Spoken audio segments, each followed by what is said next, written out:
BJP की सांसें फूल रही हैं। उत्तर प्रदेश में बीजेपी को हार नजर आने लगी है। जिस बीजेपी ने 2017 के विधानसभा चुनाव में करीब 325 सीटें जीत ली थी, उसी बीजेपी को 150 सीटों पर हार नजर आने लगी है। कैसे, इसे समझने के लिए आपको पूरी रिपोर्ट देखनी पड़ेगी। बीजेपी ने उम्मीदवारों की फाइनल सूची तैयार करने की प्रक्रिया शुरू कर दी है। करीब 150 सीटें ऐसी हैं जहां उम्मीदवारों के प्रति लोगों की नाराजगी है। इन सीटों पर विधायकों को गांव में जाने से भी डर लग रहा है। इनमें से ज्यादातर विधायक पश्चिमी उत्तर प्रदेश और पूर्वांचल के हैं। इनमें से 19 ऐसे विधायक हैं जिनकी उम्र 75 साल से ऊपर है।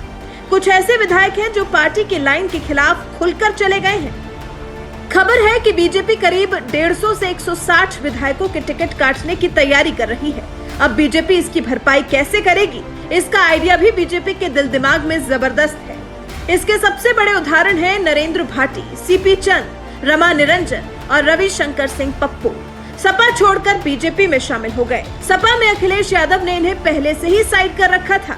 सारे रिटायर्ड होने वाले नेता बीजेपी में चले गए।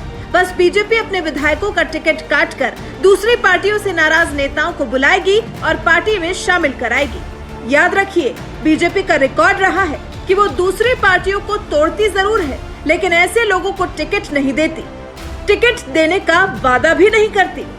यूपी चुनाव ऐसे वक्त में आ रहा है जब उपचुनावों में बीजेपी को उल्टे पांव जनता ने लौटा दिया है। ये उपचुनाव 3 लोकसभा और 29 विधानसभा सीटों पर लड़े गए। इन सीटों में बीजेपी को 7 पर, उसके सहयोगियों को 8 पर कामयाबी मिली।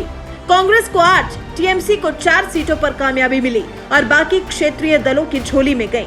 बीजेपी को जब ये कड़वा घूंट पीना पड़ा, उसी वक्त से पार्टी बेचैन है। बीजेपी को बहुत अच्छे से ये बात पता है कि 2017 जैसी लहर अब नहीं है। उस वक्त मोदी का अपना ऑरा था। अब की बार कोरोना की वजह से मरे लोगों के परिजनों में आक्रोश है, महंगाई की मार है, एंटी इनकम्बेंसी फैक्टर है और सरकार की ठोको नीति से बढ़ी लोगों की नाराजगी है। बीजेपी ने 2017 के विधानसभा चुनाव में 52 में से 47 सीटों पर कमल खिलाया था। इसके साथ ही कानपुर, बुंदेलखंड में लोकसभा की 10 में से 10 सीटों पर शानदार जीत दर्ज की थी। कुछ महीने पहले बीजेपी हाईकमान ने यूपी के विधानसभा क्षेत्रों में विधायकों के रिपोर्ट कार्ड तैयार करने के लिए अपनी टीम भेजी थी। इसी के आधार पर बहुत से विधायकों के टिकट कटने वाले हैं। सूत्रों की माने तो कानपुर, बुंदेलखंड की 52 विधानसभा सीटों पर लगभग 2 दर्जन से ज्यादा विधायकों के टिकट कट सकते हैं। इसी तरह पूर्वांचल के कई विधायकों का टिकट कटने वाला है। योगी के कुछ करीबी विधायकों पर भी पार्टी की नजर है और उनका भी टिकट कट सकता है।